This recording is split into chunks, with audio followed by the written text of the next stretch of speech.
Steps into it. Pass is caught. Diggs! Sideline! Touchdown! Unbelievable! Vikings win it! Strap yourself in and get ready. And here we go, here we go!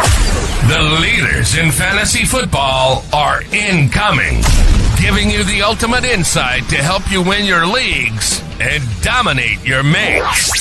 You're now listening to the Insight NFL Show with your hosts, Guns and Maverick. Welcome to the NFL. Let's go! Let's go! Go!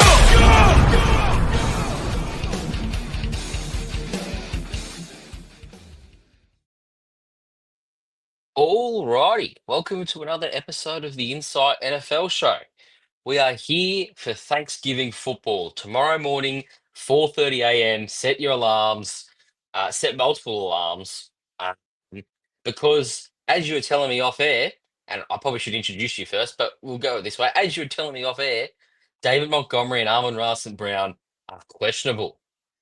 Yeah, they are. It's a big game too. Especially with a weekend that goes for 3 games on the Friday. There's one game on Saturday we get gifted to 7 a.m. start in the eastern suburbs. We get gifted a Saturday game, which is the Chiefs Raiders, and then you've got your Monday slate game. So it is big because if you miss like an Amon-Ra St. Brown, especially on a Friday, you're not expecting the early game to start. You're expecting them to play Monday, then if you don't have an auto sub feature in your league, you're copping a donut already for an elite player. So, definitely one of those things where you want to make sure you're setting your lineups early or setting an alarm.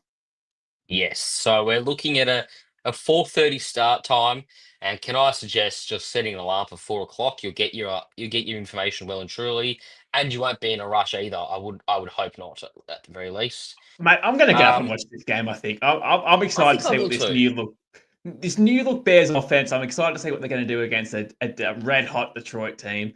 I hope Amon-Ra plays because they're just fun to watch when he plays. But all in all, I think I'm looking forward to seeing how the Bears can come up against an elite team. So, yeah, I'm really looking forward to it, actually.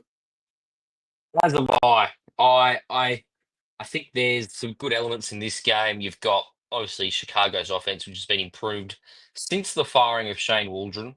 That was 2 weeks ago, wasn't it? And I believe, Caleb Williams hasn't thrown interception since Waldron got fired, and he's thrown 2 touchdowns and for 571 passing yards.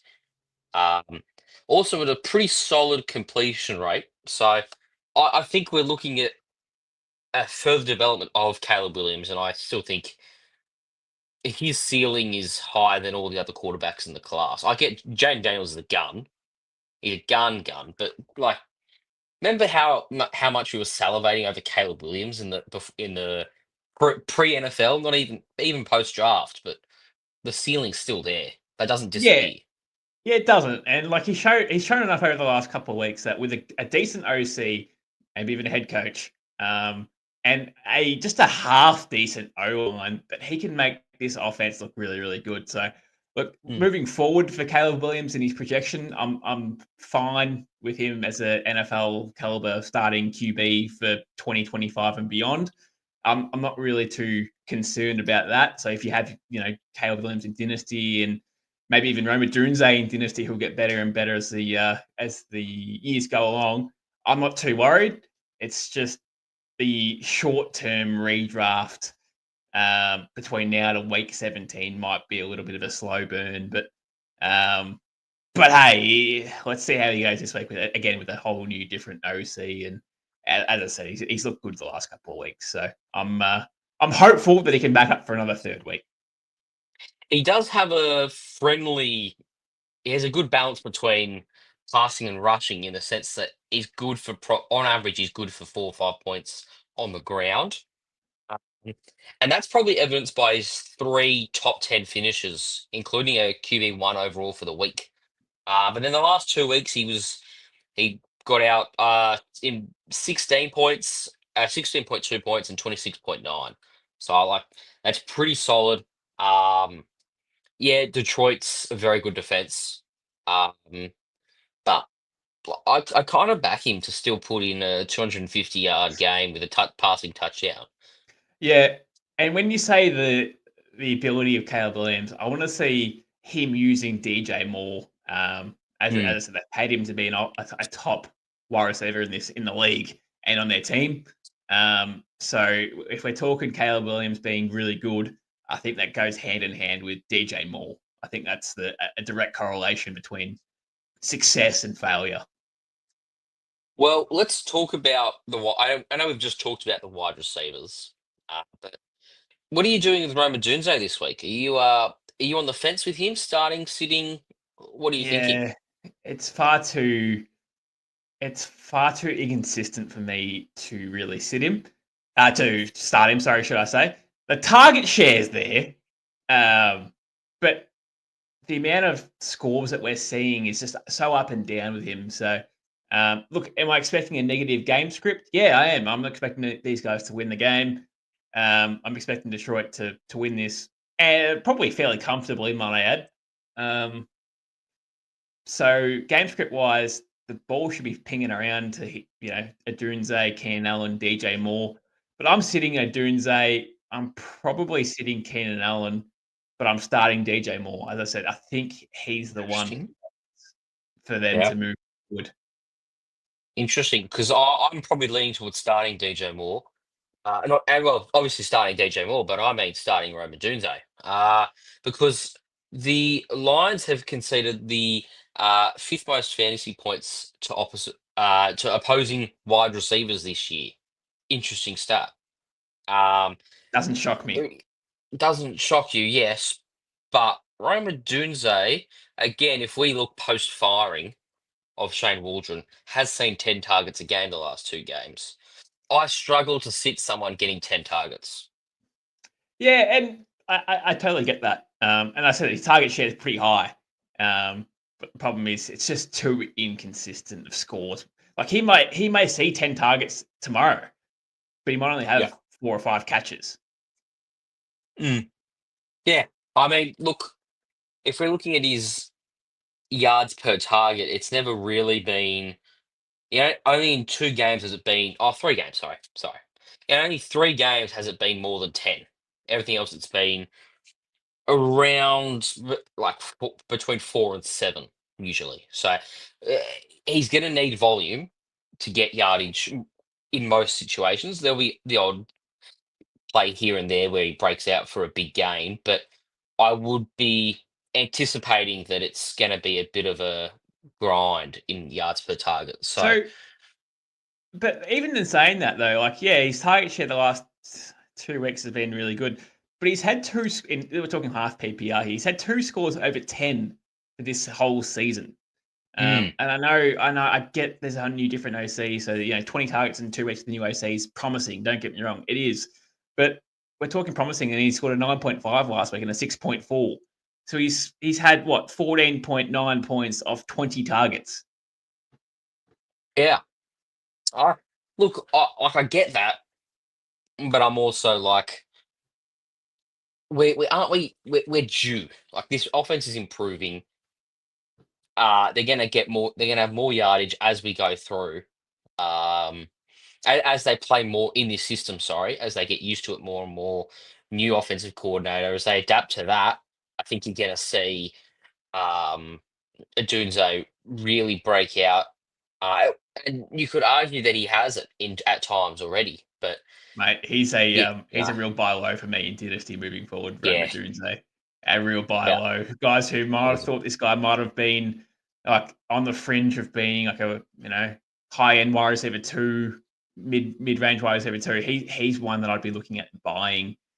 Look, he may only yeah, cost you a first round pick, which again is I think it might be a steal. Um, yeah. but yeah, I'm just that's one I'd be monitoring in Dynasty personally moving forward. Because right now, like the most favorable comparison to me is Smith and Jigba in terms of career path. You Sure. know, in the sense that he's emerging behind two veteran wide receivers. Like in this instance, I'm putting DJ Moore as Metcalf and Ken Allen Yep. as Lockett. Uh, Yep. Rookie season slightly quiet, second year breakout sort of thing. both very similar talent at wide receiver as well. Like obviously Smith and Jigba was the standout of his class, but Adunze would be the standout of his class if there wasn't Neighbours and Harrison who are freaks. No, I don't disagree, mate. I think that's a really good shout. Yeah. I mean, we've kind of talked about the Detroit side of things, and we spoke about it on Monday. If Montgomery misses, Jimmy Gibbs is going Oh, nuclear. And if Amon Ra misses, what's the implications there? I mean, does that make Jameson Williams a must start? oh yeah, absolutely it does. I think it absolutely does.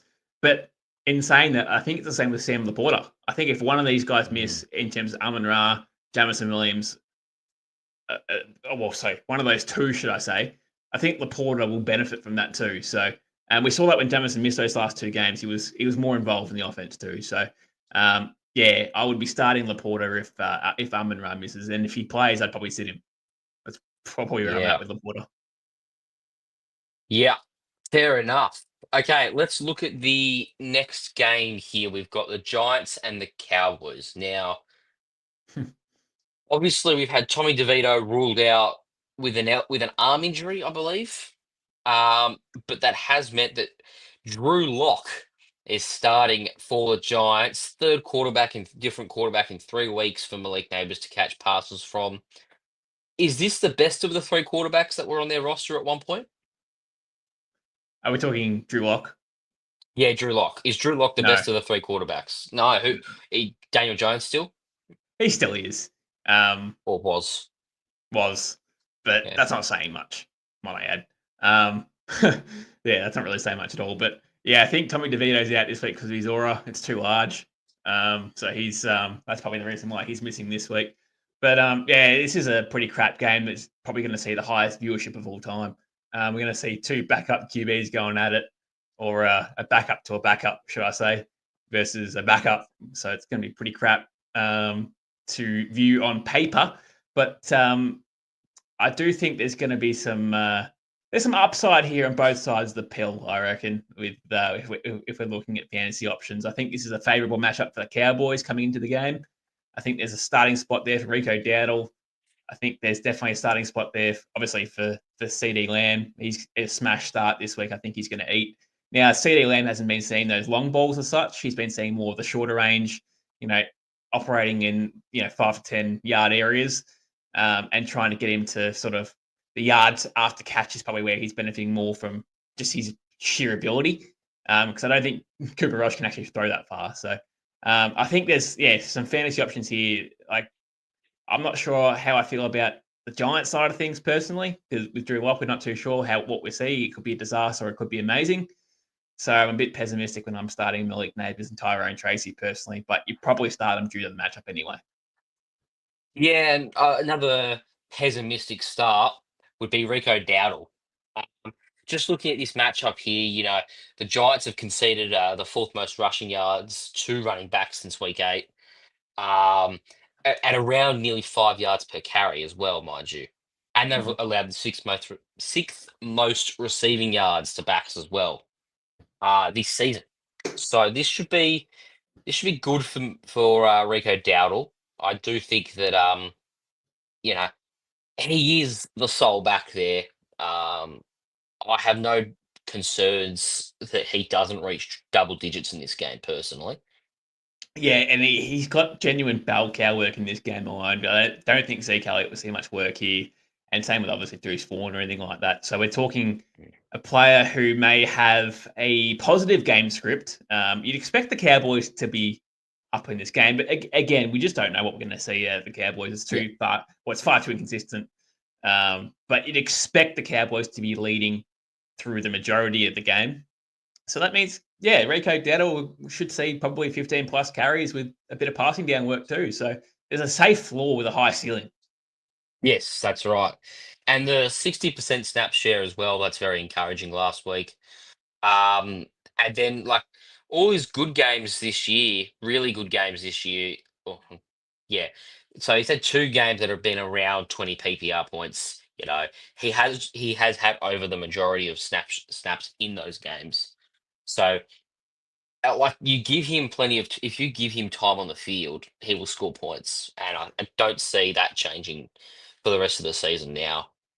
I On the think flip if side of things, sorry, yeah, you go. no, Yep. sort of just what I'm putting there. If you need a streaming tight end this week, I actually don't mind the old Schooner, the old Skewer maker. I don't mind him as a streaming option if you're desperate. Again, it's a good matchup. He scored last week, so Jake Ferguson's been ruled out. So Skewer maker should see majority of the snaps, and I think he'll be targeted quite a bit too. So we're talking. Could he see 5, 6, 7 targets? Yeah, I can see that. Yeah, I mean, well, we really have last week to go off, don't we? Yeah. Oh, and the week before, and the week before. So if you look at the week before, you had 10 targets and 6 catches for 56 yards. And then last week, 3 catches for 55 yards and a touchdown. And then there was a game earlier in the season uh, where Jake Ferguson missed, where he had 6 catches for 43 yards. And so for those finishes in those weeks at tight end, this is at least in PPR leagues. Uh, we've got a tight end 7 in week 2. We've got a tight end 11, a tight end 10 in week 11, sorry, and a tight end 9 last week. So he is an underrated, I suppose handcuff's the right term. He's an underrated handcuff at tight end. You're sort of like looking and going, like it was pretty yuck. Mate, that's a tight end 1 finish. That's a top 12 finish for a streaming tight end. No, That's fantastic. I'm only gross because it's the Dallas Cowboys. That's the only reason I'm grossed out. No, this is very good. That's what I mean. So as a streaming option, I think it's fine. Like if you're desperate and like there's no buys this week, but there is injuries and everything like that. And if you're looking for someone just to plug and start, and hoping that he might have a decent game, I think the Schooner might be a good shout. Yeah, yeah. I think it's worthwhile picking up Schoonmaker? The big Shoemaker. There you Schooner, go. mate. The big Schooner. Michael Schumacher. There, we'll go call him Michael Schumacher. He's disabled. Brilliant. So we're now looking. Let's move on from that. Okay. So the next game we've got here is the Packers and the Dolphins. Now, what's your key? I suppose thing to look at in this game. What stands out for you? I'm glad you mentioned me straight off the bat without you actually saying anything, because this for me is the biggest question mark, and it's Tua in the cold. Tua in the cold is the biggest question mark for me. He's 0-4, I believe, in cold games, and like been really, really bad in cold games as well. So I think it is for the Aussies out here. It's -2 degrees in at Lambeau tomorrow. So I don't believe it's going to be snowing, but it's just going to be icy cold. So Tua in the cold for me is a massive, massive loser, should I say, because he hasn't shown that he can play at all outside of the heat. So that's for me, mate, and that will hurt every pass catcher at the Dolphins. It'll obviously increase the likes of A-Chain for sure. I think you'll see more carries, but from everything I've seen from Tua in the cold, I'm again more nervous for Tyreek Hill owners who's carrying this wrist injury that's obviously bugging him for any sort of production. Yeah, and I think following on from that, Jalen Waddle is a definite sit because I'm going off. These are not my own stats. I'm going off stats that I found on the internet. So I'll read you this. Don't say that. It's yours. Okay, fine. It's my stats. There you go. The Packers have allowed the 5th fewest yards to receivers this season and the 2nd fewest since week 8.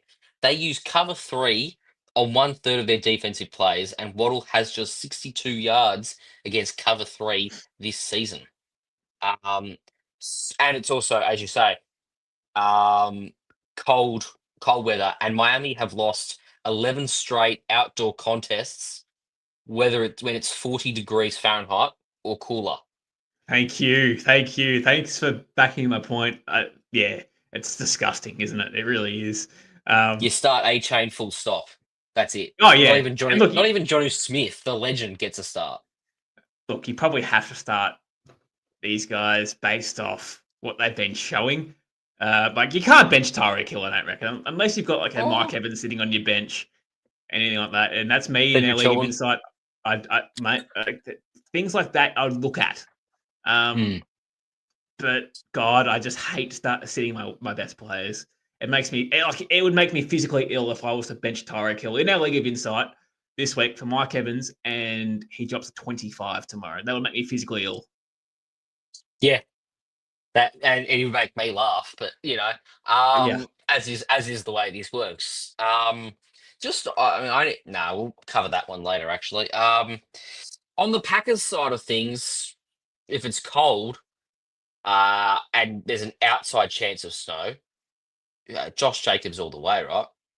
Oh, he's a smash start every week, Josh Jacobs, at this point, because now he's been just converting he's been on a tear scoring wise since like week 9 or week 10. Like absolute machine. Like yardage per Mm. game is solid, but now again he's been putting scores on, which is just putting to the silver. 3 touchdowns last week, so he's a smash start. I don't care who he plays against. At the moment, he's been amazing. But again, there's just so many question marks in the wide receiver room for this squad. Now Romeo Dobbs is ruled out this week, I believe. Yes, So that's right.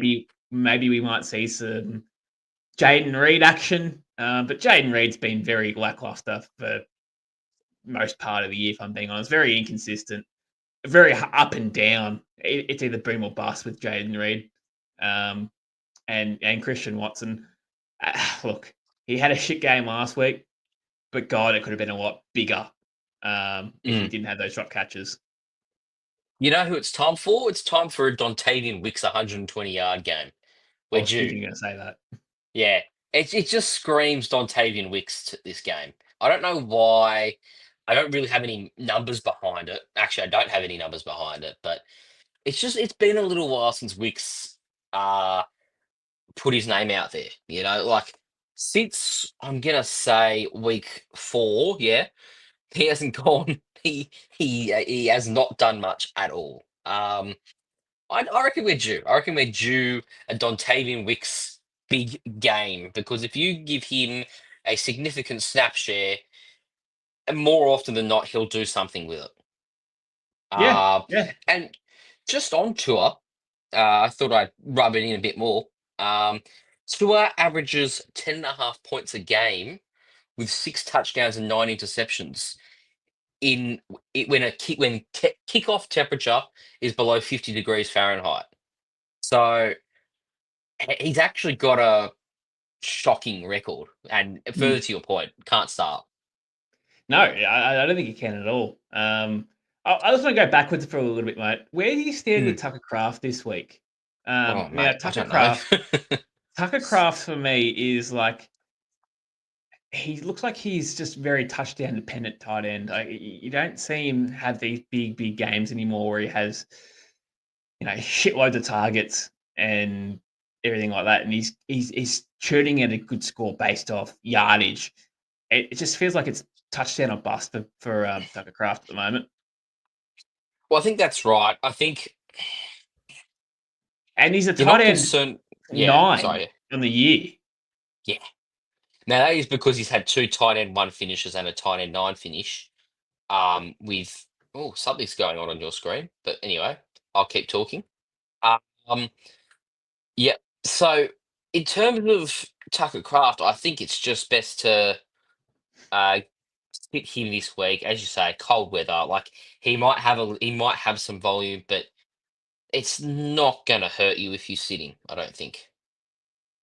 Yeah, it's I'm a Tucker Craft owner in one league, and he's probably the most frustrating player to own, or one of, in the tight end position, because you can see that there's talent there, but he just doesn't see the amount of look-ins, should I say, that you want him to have too. So I think he's very touchdown dependent, and that's just where he stands for probably the remainder of the year. Yeah. Now let's have a look at the next game here, which is the Saturday morning game at 7 a.m. Australian Eastern Daylight Time. We have the Raiders and the Chiefs. Now, I think the first point I want to cover is the running back room at Vegas, because there's a certain man by the name of Amir Abdullah who finished, I believe, as an RB1 last week. Let me get him up here. Abdullah. So if you look at so he had 8 catches for 28 yards and 5 catches, 8 runs for 28 yards and 5 catches for 37 yards and a touchdown. Uh, that led to, I've lost it again. This is brilliant. This is brilliant for me. Here we go. Yes, an RB9 finish. Um, which, you mean, if you told me that at some point this season, I would have been quite shocked that Mm. Amir Abdullah would finish as RB9 on a week. Now, what are we looking at um, in terms of the running backs this week at the Raiders? Like, is Zamir White going to play? Is Alexander Madison going to play? What do we think? No, well, Zamir White's still not practicing, so I dare say he'd probably miss. But Madison is back at a limited capacity, so he's probably coming into the game as questionable. But they have made a QB change. Obviously, Minshew's out for the year with that shoulder injury, I think it was, or Yeah, collarbone, or broken collarbone. something along the likes of that. So yeah, I'm a bit nervous about the QB change with O'Connell. I don't know if that's going to be a good thing or a bad thing against a solid Chiefs defense. So maybe Abdullah will get a lot of dump offs in the backfield, and maybe he might, if he does start and Madison doesn't play. I think he'd be a nice little flex option there potentially for a for 12-man leagues as such. Not for shallow leagues. Shallow leagues is not really a start, but just for your 12-man leagues where you're looking at, I don't know, whatever. I think he'd be fine. Yeah, it just depends. Like, if you're in a PPR league, I think you're sweet with Yeah. Amir Abdullah this week. But I would like to point out that the Chiefs have let out the 6th fewest receiving yards to running backs this season. Oh, since week 8, sorry. So, of latter times, they've gotten a bit better against it. But knowing that you've got Aiden O'Connell there, you can either restrict the dump off and force them to throw downfield. But he's actually got a solid arm, Aiden O'Connell. That's the one strength You, he has. you know what? I reckon they'll make him force it and throw it downfield. And that it could work. Like, that's the thing. It could work in the sense that if O'Connell chooses to throw it downfield, he could actually have a few completions that could lead to big plays. When you've got the likes of Trey Tucker, who is a deep threat, and you've got Jacoby Myers, who's been a gun post Devontae Adams, and Brock Bowers, of course. How could I forget? So I don't know if I'm the Chiefs, I think I'm saying, would I rather the ball in Brock Bowers' hands and Jacoby Myers' hands, or would I rather in Amir Abdullah's hands? Well, it's one of those things. Obviously, you'd want it in Abdullah's hands, but it's more the fact that they'll probably just end up blitzing the whole time and forcing the fact that they can put some pressure on O'Connell. He'll throw it into double coverage, something like that, and turn it over.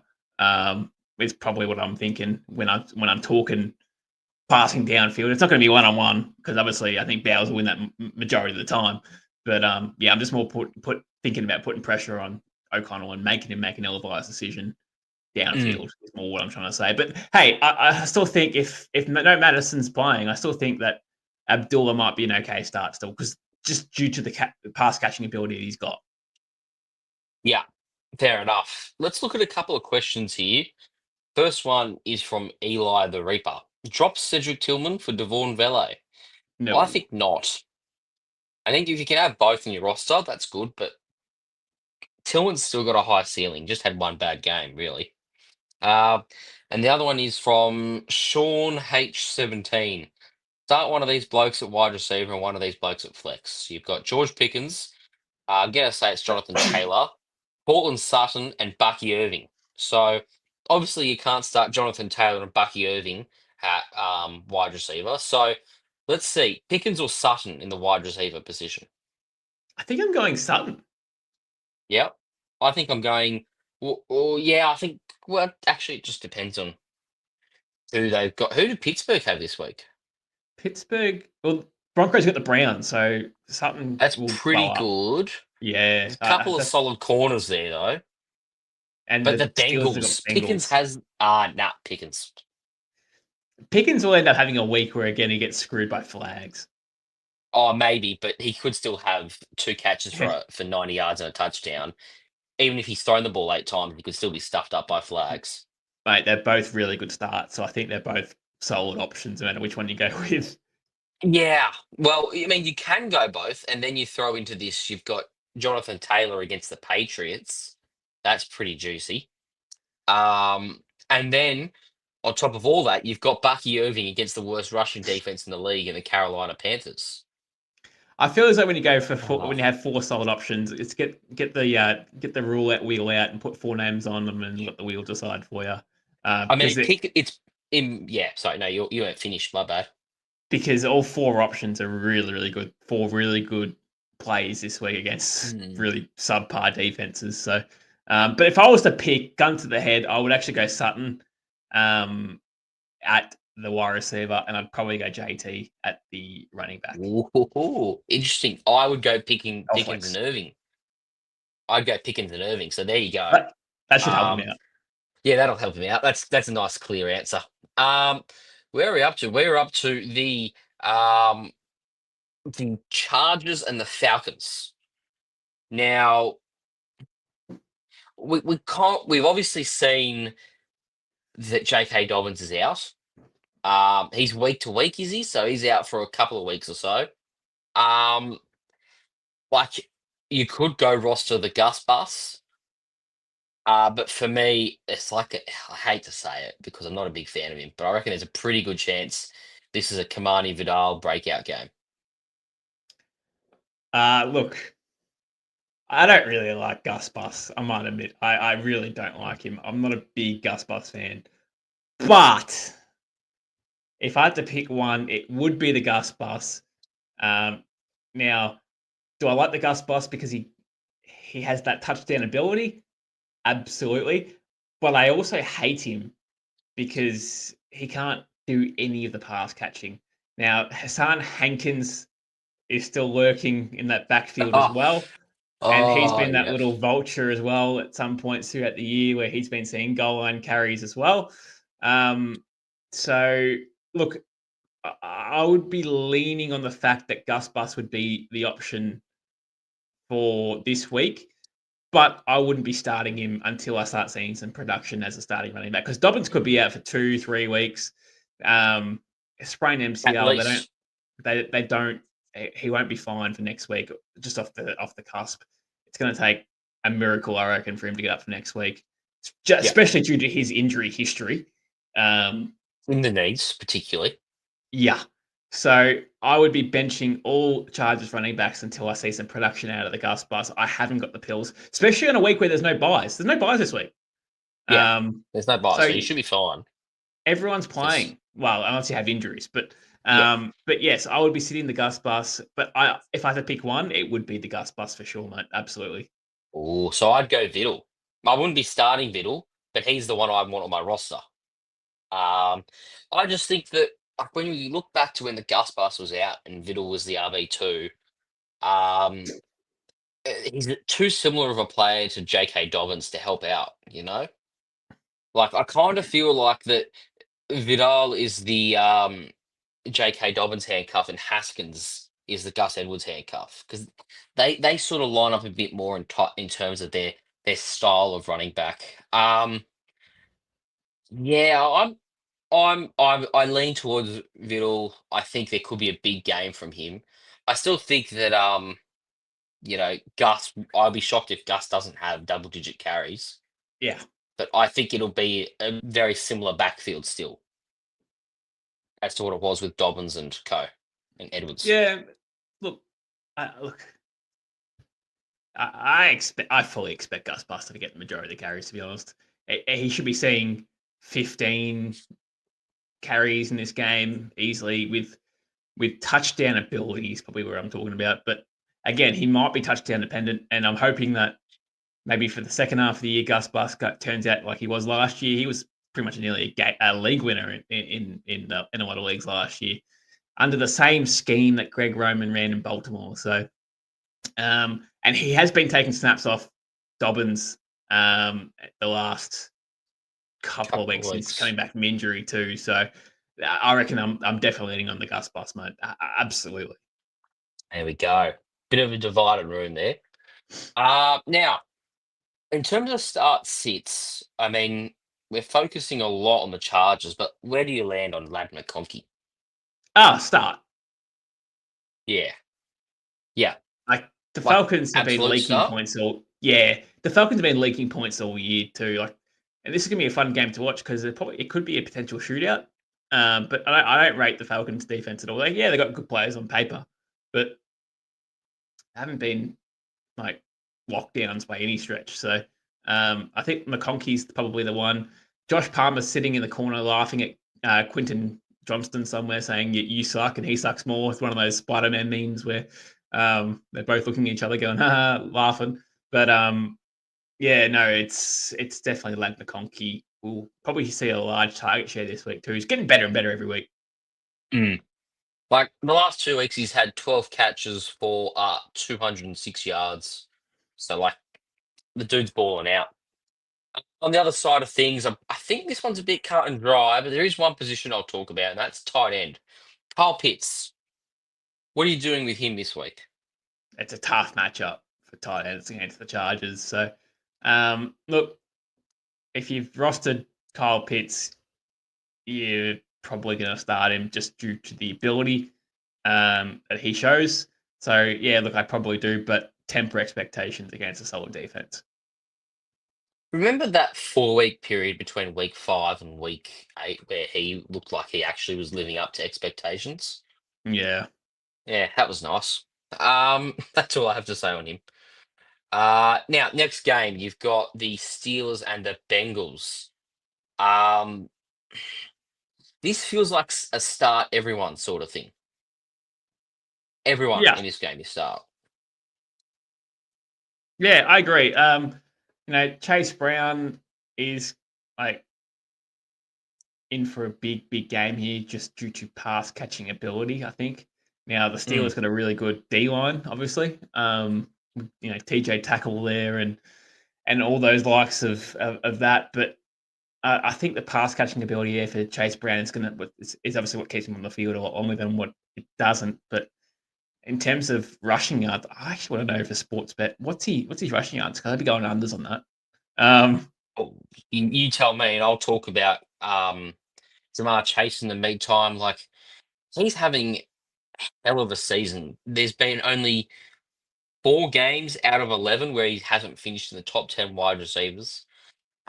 He's finished in the top 5 for each on the week 4 times, and then of course he's had 5 touchdowns the last 2 weeks as well. That's last 2 games he's played rather. Anyway, you look like a man with a number there. So what is that number? 66.5. I am smashing unders on that. Now, just due to the D line at Pittsburgh being so good, and I just don't think Chase Brown's a tackle breaker either. So Mm. I do He's more of believe. a Jimmy Gibbs type elusive guy. Mate, I wouldn't be shocked next year if the Bengals go out and draft a running back, to be quite honest with you. As long as it's not Ashton Genty and they ruin both of them. Yeah, that's true. But I seriously wouldn't be shocked if they go through next year and draft a running back. I just don't believe Chase Brown's a running back that can take them forward beyond 2025 and be a solid bell cow. I think he's a great pass catching back, don't get me wrong, and maybe a change of pace Change running of back. But pace. Yep. yeah, but in terms of like a first down, trying to, you need him to get 6 yards and move the D line and everything like that. He's just not that big enough to do that. So I wouldn't be shocked if they moved on from or drafted someone, should I say? Because I think he's the only one contracted at the end of the year on the him and Burrow are the only two contracted in the offensive side of things at the Bengals. So Chase would be, wouldn't he? no, he's not. Oh, Well, this sorry, is he's got getting a. interesting. I think he might be contracted for next year, but he hasn't got a long-term contract. That's why he sat out for the start of the year. Yes. So yeah, Or the him, T. preseason Higgins, train camp and that. yeah. So they're could be a New York Bengals, but all in all, for this week, it's a tough matchup. Again, like this Steelers defense is legitimate. So look, Jamar Chase should be fine, but T. Higgins is probably the one that might struggle scoring a half decent score. I don't think there's a room where they both go bonkers. Well, look, it'd be nice if they did, because it'd be good viewing, I reckon. Oh yeah, Yeah, I do agree. Now let's look at I suppose, is there much more time to spend on the next game? I don't think there's much more to spend on that one. So let's look at the next one Nah. here. Texans Jags. I believe Trevor Lawrence was limited today at practice, so he's still touch and go for this game. Um, but in any event, if Trevor Lawrence plays, Brian Thomas is. I half consider him as a start. In fact, I probably lean towards him being a starter because the last time that these guys played, Brian Thomas scored 21.9 fantasy points, and there's a good chance that this is a negative game script, if you will, in the sense Yeah, that Jag should be playing a fair bit of catch up in this one. yeah, absolutely. And that again hurts Travis Etienne, doesn't it? Against a solid run defense, Travis Etienne again misses out on potential solid work. I guess, look, it hurts Bigsby too, might add. I think Bigsby might get up for this week too. I think he's practicing in a limited capacity. So Bigsby, I wouldn't start with, or, well, definitely I wouldn't start him without Trevor Lawrence, but I can't trust any of these running backs at Jacksonville at the moment, to be honest. But yeah, mate, Yeah. I definitely back in your point of if Trevor Lawrence plays, Brian Thomas starts. And if he doesn't, then he sits on your bench. It's really simple for me with Brian Thomas at the moment. Yeah, I mean, he's a gun wide receiver. He's very good, but he does need half decent quarterback play, as most rookie wide receivers do. We've seen Malik Neighbors plateau from Mm. what was looking to be the overall wide receiver one after the first 6 weeks. When the quarterback play deteriorates and you get further into the season, rookie wide receivers do tend to fall off a little bit. Yeah, they do. Some don't, but it's very rare that that happens. More often than not, they fall away a little bit. Um, on the flip side of things, start everyone on the Texans, right? Like, this is a terrible Jags defense. Yeah, and the question would be for Tank Dell owners, do you roll with him or not? Because he's been very lackluster for the most part. But if you're looking on maybe upside, this is probably like if you're looking for a game where he could go 15 plus, this is probably the week where Tank Dell could do that. So Mm, if you're looking for, yeah, just big scores, I would probably roll with Tank Dell. If you're up against it and I don't like to really go against projections, well, or really relate to projections as much, but if you're like 40 points behind or 30 points behind in projections coming into the week and you need a large score, then yeah, Tank Dell would be the one he could go bigger, way bigger than his projection of, I think it would be probably 9 points, I'd imagine it would be coming into the week. I'm just guessing, but I'd say it'd be about 9. And yeah, he could mm. smash that. Yeah. Um, anything else you want to look at in this one? No. No. All right. Cardinals Vikings. Hmm. What are your initial observations in this one? I'm worried for James Conner. It's my first start of my first point of the game is the Vikings' run defense is legitimate too. So they have been absolutely harassing running back. So James Mm. Conner would be the biggest question mark for me coming into the week, especially off a real lackluster game last week. 7 carries, 8 yards. I wouldn't be starting any of the running backs on the Cardinals, to be honest. I don't think Trey Benson's going to do much better, if at all. And another person I wouldn't be starting, if possible, is Marvin Harrison. Um, so here you go. The Vikings play split safety coverage at the highest rate in the NFL, and Kyler Murray, surprise, surprise, struggles against it. He's ranked 27th in passer rating and 23rd in EPA. And the rookie receiver has a 78.8 passer rating when targeted and a 52% catch rate against split safety coverage. Also take into account that Trey McBride has way more targets against zone coverage than what Marvin Harrison does. Um, I don't know. The numbers clearly say to me that Kyler Murray himself will struggle this week, and therefore I should stay away from just about all the Cardinals not named Trey McBride this week. Fair enough. Fair enough. Now, look, I think I'm a bit. I think I'm starting Marvin Harrison. I think that, as I said, the Vikings do like to blitz a lot too. So, um, you know, especially Kyle Murray, who likes to get on his feet, will move around the pocket and probably try and avoid it and everything like that. And you can't blitz and still be solid in your secondary either. So I think there's an opportunity here. And you saw it last week at the Bears. The Bears ate them alive.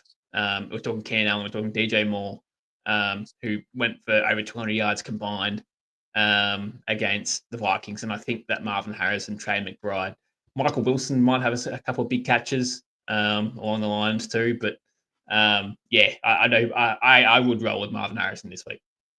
There you go. And then on the flip side of things, we are looking at the Minnesota Vikings. Now, it's not a strong defense that the Cardinals have. Um, I'm starting I can't think of anyone I'm not starting on this offense. The Vikings, maybe not Jordan Addison, because I just think that's his week. Has a low week this week, but outside of that, your four key guys: Darnold, Jones, Jefferson, Hawkinson. I think they're all starts this week. Oh, mate, I couldn't agree more. Yeah, I mean, let's keep that brief. Now, the next game we have the Colts and the Patriots.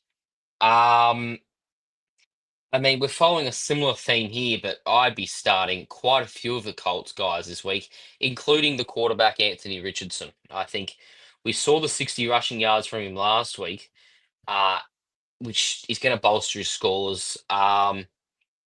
He's also had 10 rushing attempts in each of his last two games. Um, also, have a listen to this. Where is it here? Since the Patriots are in the top 10 in passing yards and touchdowns conceded to opposing quarterbacks this year. They've allowed the most passing touchdowns in the NFL since week 8.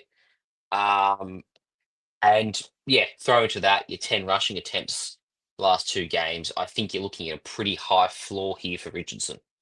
I like it. And the only downside to it is probably going to be no Josh Downs. I think he's already ruled out.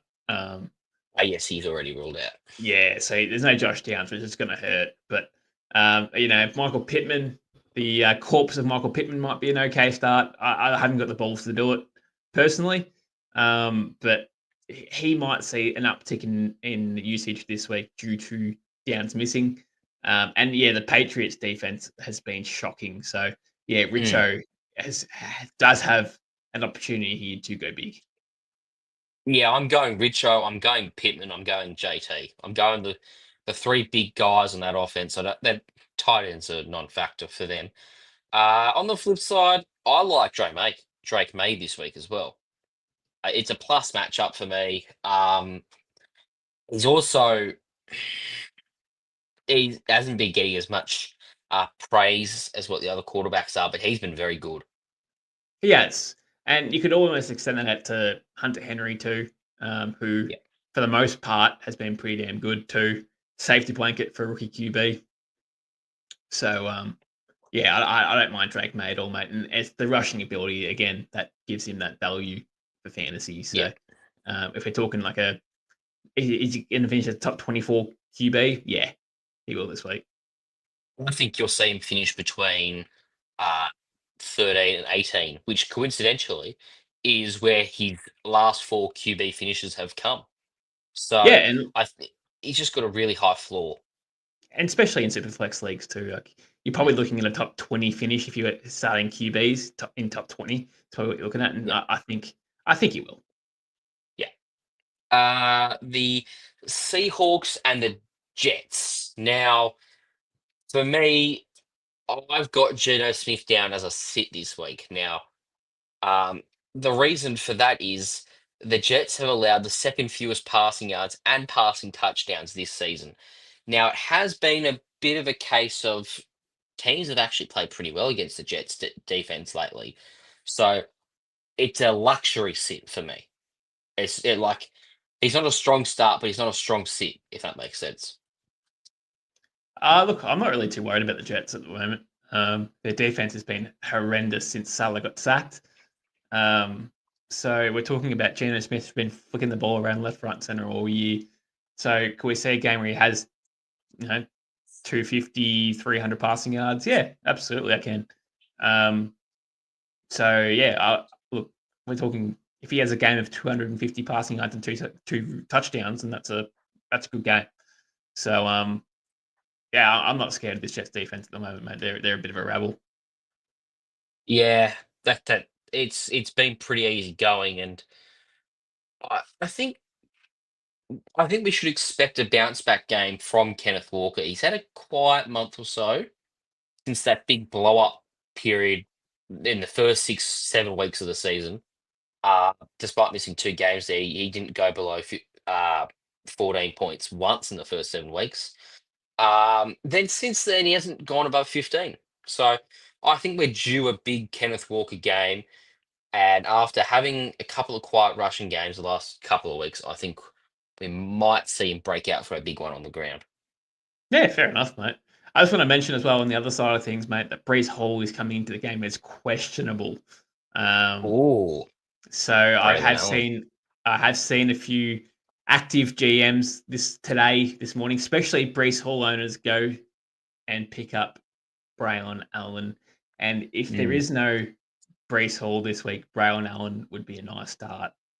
Does he come in this team? He'd come in as a mid-range RB2 in the week, wouldn't he? Yeah, Braylon Allen. probably, but we've seen enough this year when he has had that limited opportunity behind Brees Hall that he has been putting up some good scores. The only thing is he going to tire out by third, fourth quarter? It's probably the only thing I'd be concerned about. But all in all, I think the upside's there for Braylon. He's a big running back too. He'll bruise a few blokes along the way. Yeah. What? But How big is he? Oh, geez. Yeah. Okay. 6'1", 235. That's it's going to hurt some blokes on the way through. yeah. He won't go down on first contact or anything like that. He'll take a couple of guys to take him down. So a genuine pile mover, that's what they call him. So Yeah. so yeah, no, I'd be looking at that one very closely. Yeah. Now the Titans and the Commanders. In this one, the Titans' defense is not bad, but Washington offense is very good. So there's sort of a case of, how do we judge who to start on Washington's offense? Obviously, Jaden Daniels a starter in all circumstances just about now. Um, but you could make cases to sit Austin Eckler, who is a very reliant on pass catching. You can always make cases to sit Commanders wide receivers, i.e. Terry McLaurin, um, particularly when he just scores all his points in the last 2 minutes, and if he doesn't score in the last 2 minutes, he finishes on 2 points. I'm going to burst your bubble. I'm going to Yeah, burst go on. that bubble around the aura that you've got. Now, Eckler's been ruled out for the year. I'm going to go not for the year for the game. He's out with a concussion. Eckler is out. Brian Robinson is questionable coming into it. So Jeremy McNichols Oh, yeah. is the next man up. And if we're talking about a spot start for the week, I actually really like McNichols as a spot start for the week. If Brian Robinson gets ruled out because of his he can sort of do everything. Nick Nichols again on a lower scale because we haven't seen it. Well, haven't really ever seen it to be honest. But he's a pass catching back. He's had games this year where he's had rushing touchdowns on top of that and passing and receiving touchdowns. I think as well he's scored. I But think he's had one, yeah.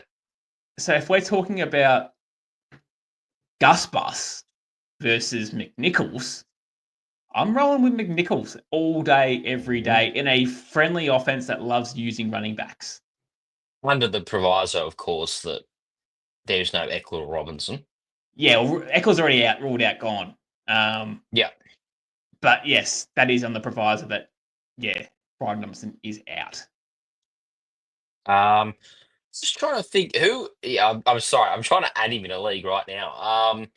I'll probably drop him. Okay, sorry, I'm back. He's a great Who? start for this week. Yeah, If I've you, just added him in a. I've just added him in a couple of leagues there. Probably should focus on this, which maybe that's a good idea. Um, I'll take 10% of your winnings if you win this week. well, it's a free league, unfortunately, so you can Uh, have 0. uh, Um, all right. Well, Washington. Not much else on that side, but Tony Pollard yeah, bounced love it. back last week with a big game. It's a good matchup for him this week. Um, yeah, smashed up, Yeah, smashed up. and that will be for the remainder of the year too, because his schedule is juicy. But this is the start Yeah, of it, so I don't know if Tajay Spears is playing or not. I don't really care if he is or not. It doesn't really affect Tony Pollard, in my opinion. Um, limited today. yeah, That's all I've got on whatever. him. Whatever he does, I don't really care about Tajay Spears because Pollard is going to see probably 15 and 20 carries in this game and dominate with those touches too. So yeah, absolutely smashed up, mate. Absolutely. I've just dropped Kamani Viddle, who I added half an hour ago for Jeremy McNichols. I like it. That makes me happy. Yeah. Yeah, I don't like for Calvin Ridley. Oh, it's an incredible end of season schedule for Calvin Ridley. Far Yeah, it out. is, and he would be like a trade target right now if your trade window is still Yeah. open because it won't cost you much, and he's got a nice juicy schedule. Yeah. Yeah. Um, just trying to think here. There's not much more on that team, is there? Like there's not really that many key fantasy players for the Tennessee Titans. Like Pollard, Ridley, and sometimes Will Levis, right? It's not that much. Yeah, it's one of those things where it's the old Westbrook Akine if you're desperate, Oh, yeah, again. but again on very limited volume, very touchdown dependent. So no, I'm completely out on him for unless you're desperate. But again, there's no bias, so why would you? Yeah. He's more of a desperate flex play rather than a Yeah, consistent starter. Uh Bucks, Panthers. Now, immediately the first name that pops out to me is Bucky Irving. RB1 going into the week? mate. I look at the other side of things and go Chuba Hubbard as well. I Yeah, they're both up there. I think Bucky Irving could be the RB1 on the week. There you go. Yeah, I could There's say my Chuba bold. Hubbard. And you could see Chuba Hubbard being the RB1 on the week. Yeah, so it's Watch it friendly still to be both running boring old. backs. Watch it be boring old Saquon or Derrick Henry again. Yeah, probably, and they play each other this week too. Oh But well, we'll leave yeah, that for there the you go. next game. But yeah, no, I don't disagree, man. I think it's a juicy matchup for both sides of the field.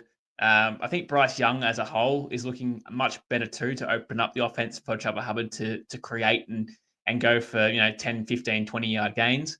But Bucky Irving, as much as I like Bucky Irving coming into the game and as a matchup, I still am looking into the eyes of Rashad White still exists and can vulture touchdowns off him. Passing down work is obviously as well, but yeah, I don't hate the play of Bucky Irving. I really like it. I think it's a really good matchup, but yeah, it pains me to say that Rashad White still exists, and that is what's holding Bucky Irving back. Yeah, I mean, I don't know if it is though. That's my thing. Like we've seen, for example, two running backs succeed in the form of Montgomery and Gibbs. I think you like I get it's a very rare combination that they've got, but Yeah, you can make it work. And even still, I think Bucky's probably well and truly ahead of Rashad White now. yeah, I I just don't disagree. I like what I see from him. Um, yeah, what else stands out to you in this one? Mike Evans, real Yeah, smash start. Um, nice matchup. Baker Mayfield's been cooking all year, so that's for me.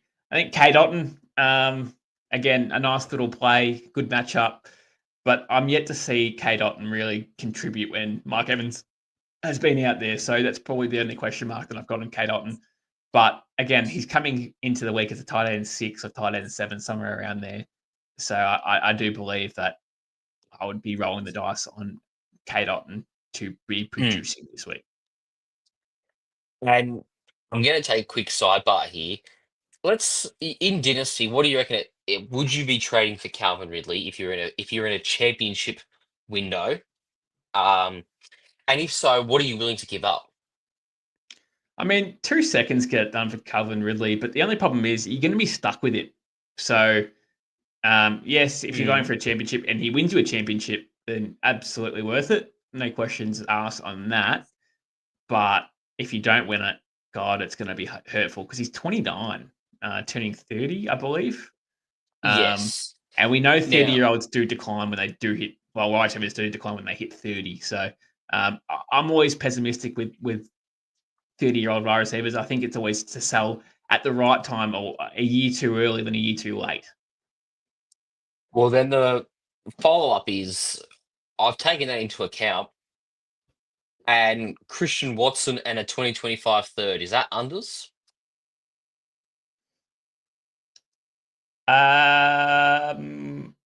Yeah, probably. Oh. But yeah. It's a hard one. It's one of those things. If you're in a championship push, I don't think Calvin Ridley would be starting for you anyway.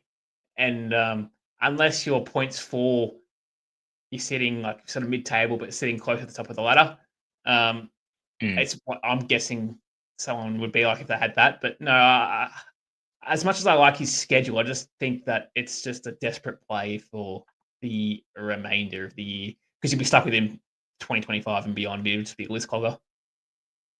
Yeah, I mean, that is very true. And I'm sort of looking at it and I'm thinking, I've got Tyrone Tracy in there right now, and he's fumbling a little bit more than what he probably should be. And if he loses the starting running back spot, he's currently sitting in my flex position. I'm looking at starting Cedric Tillman week to week or Xavier Legette. Now neither of them are really solid starts. I could probably get away with Legette, but I'm trying to win because I've got a super team, and I'm not sure that Calvin Ridley he could be a worthwhile addition. Anyway, let's get back onto the back on the course here. Saints Rams. Immediately, I'm thinking Alvin Kamara monster game. Well, you bloody hope so because Taysom Hill still exists as well, which sucks for fantasy owners of Alvin Kamara. But yeah, I agree, mate. I can see really a good game coming in for Alvin Kamara.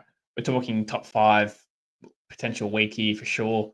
It screams Alvin Kamara to me as well. Yeah, very good rest of season schedule as well. Like Rams, Giants, Washington, Green Bay, Las Vegas, and Tampa. So it's a very good matchups for the remainder of the year. Wide receivers at New Orleans, I'm not interested. Tight ends, not interested unless their name's Taysom Hill and you want to have a bit of fun. On the other side of things, pretty cut and dry is that start Kyron, start Nakua, start Cup, start And Stafford. Yeah. That's it, isn't it? The Rams are easy to cover because, especially to get at a plus matchup like it is in this one. Like now, you wouldn't. It's hard to obviously smash that all of them. They're all going to produce. Like, we're talking like Puka could have 20, but Cup could have 10.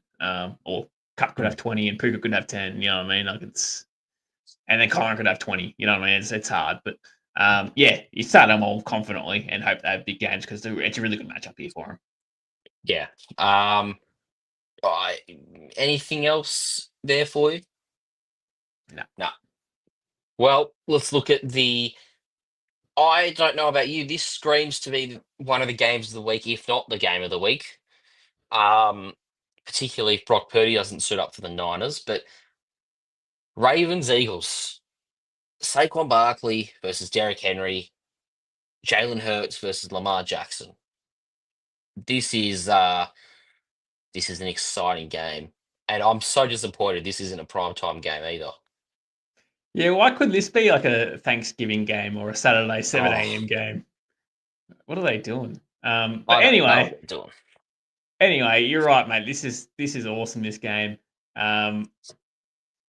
This would be the game of the week. 8-4 Ravens, who probably should be better than 8-4, might I add, versus the 9-2 Eagles.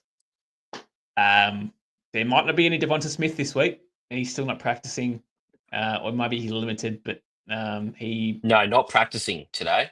So okay, so he's probably looking unlikely at this point. You'd imagine. But God, it's AJ Brown. It's Saquon Barkley. It's Dallas Goedert. He steps up always when one of them misses. Mate, I think AJ Brown's a massive start this. Well, obviously, you start him anyway, but like a smash start with very, very, very high upside against this crappy Baltimore defense. Yeah, it's not been great. Like ever since they had the really good pass rush last year, but outside of Roquan Smith and Marlon Humphrey, I believe he's third in the league in interceptions. But there's not much outside of that. Yeah, no, I'm very keen on AJ Brown this week. I'm also a bit more keen on our friend Zay Flowers. Just because we haven't seen one of those big 100-yard games for a little while now. I get it's good defense, but I just feel like Lamar can be better than defense. Usually, not can be better, is always better than the defense. I've sat him in one of my leagues, Zay Flowers. Well, that means 20 plus then. Yeah, that's what it means. But I have rolled with DJ Moore over Zay Flowers. That's where I'm at with Zay Flowers coming into this week. Far too inconsistent for me on a week-to-week basis. Plus against the Eagles defense, who've been very, very solid too. So it's something that I just cannot trust. He's been getting like 8 points the last couple of weeks, maybe even less than 8 points. So, yeah. Oh, actually, he had a touchdown last week that saved his week. Sorry, the week before that saved his game. But yeah, nah. What if I worded it this way? You're sitting a guy who's fifth in the league in receiving yards. Yeah. Haven't had their bye yet. Does that scare you a little bit more? Haven't had their bye though. No. In saying that, have the Cowboys had their bye? Yeah. Okay. Well, Terry McLaurin hasn't either, and he's fourth. No. Yeah. And the people, but like, point being, he's still probably top 10 post bye. Yeah, probably, but there's too big of a difference between his big games and his worst games. Sure, I'll pay that. Yes. I'm not. Yeah, that's too much to deal with. We're talking the last 3 weeks. 34 receiving yards, 39 receiving yards, 62 receiving yards. The 2 weeks before that, 127, 115. So, and the week before that, we're talking 11. So, like, I don't know, like, he had a really, really good stretch of games in that period, and now it's back to 30 plus yards, or between 30 and 50 yards in a week. So, I think I'm benching him this week against a really good defense. So I'm not rolling him out to the playoffs where he's got Giants, Pittsburgh, and Houston. Yeah, fair enough. Tight ends, Dallas Goedert's a smash start in the event that Devonta Smith is out. And I think, as always, well, not as always, I think Mark Andrews, you just keep in your lineup, don't you? Yeah. Let's move on from that one. Let's go look at the 49ers and the Bills. Now, this game is set to be a proper snow game. I believe we're looking at really cold conditions for this one. Yeah. But I'll look that up. In the meantime, what are your thoughts on the Niners if they don't have Brock Purdy, who was limited but barely threw on Wednesday? Yeah. How I'm talking about benching Zay Flowers, he may come back into it because in that league I am starting Juwan Jennings. So if Purdy doesn't play, I play Zay Flowers instead. So in the cold with Brandon Allen, I can't get around many options there at the Niners. The only option I'd probably play would be CMC. Well, I don't think Purdy's going to play, to be honest with you, mate, because he was practicing but barely throwing, so that's not a good sign. So yeah, if he doesn't play, I can only start CMC. I bench Debo. I bench Juwan Jennings, and you probably play Kittle just because he's been so good. And obviously it's tight end, but it is cold, potential snow. Yeah, could be an interesting game. Here you go. Um, it's going to be 29 degrees Fahrenheit in Buffalo for Sunday night football. Um, it's proper snow. It's proper Yeah, snow.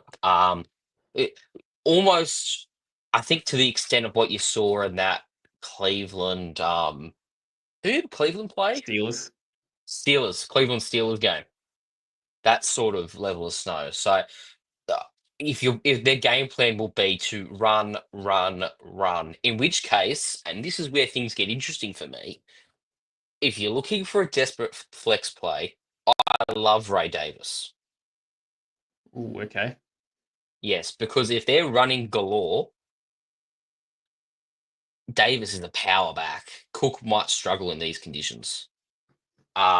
They could also be running 30 to 40 times in the event that this is a proper snow game.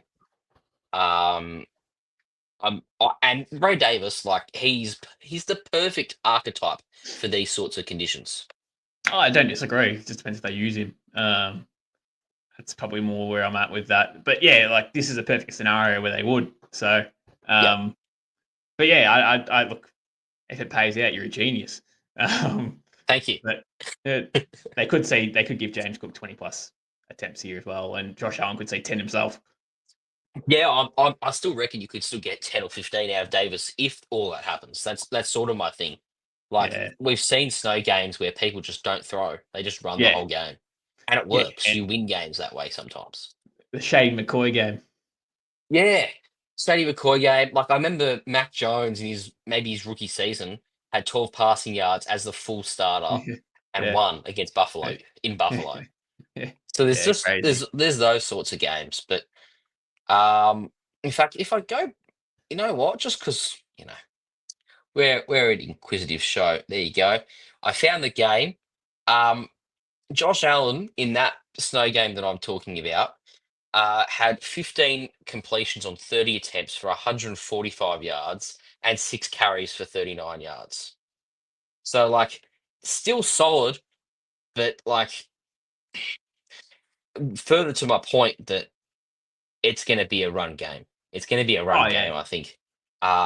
I Mm, would temper expectations for Josh Allen this week, and if Brandon Allen is starting, um, this could be a massive blowout. agreed. Yeah. Final game of the week, we have the Browns and the Broncos. Um, I mean, for me, there's probably 2 people, maybe 3 people I'm interested in starting in this game. One of them is Jameis Winston because no matter what, he will throw for close to 300 yards. Um, then you've also got for me Cortland Sutton, who we talked about. He's a gun, and I get he had a bum week last week, but David Njoku is the other. Yeah, I don't disagree. I think Cortland Sutton comes into the week as a really smash play, and could hit over all his potential markets coming into this week because of the Browns' defense. They give up a lot of big plays, so Cortland Sutton could get into one pretty easily. Bo Nix is a really good start for this week. I think he could explode. I could see another game where he has 4+ passing touchdowns for sure. Again against the Browns defense who surrender points left, right, and center, and big plays too. Um, so yeah, Valet could see one. You could see one to Troy Franklin. You could see one to sort of anyone on this roster except maybe a running back. Um, but yeah, I do agree with David and Njoku as well, man. I think it's as a receiver it might be tough, but for a tight end, he may see a few holes there for himself to get open and dominate. Yeah. Well, I think on that note, we'll wrap it up. We've had a pretty comprehensive look, I think. Thanks for tuning in. We'll be back on Monday, and I will be gloating because Ray Davis had 2 rushing touchdowns and 100 rushing yards in the snow. Just remember that. Yeah, righto. Now he'll have one carry for 5 yards. That's how it works. Thanks for watching, and we will catch you on Monday.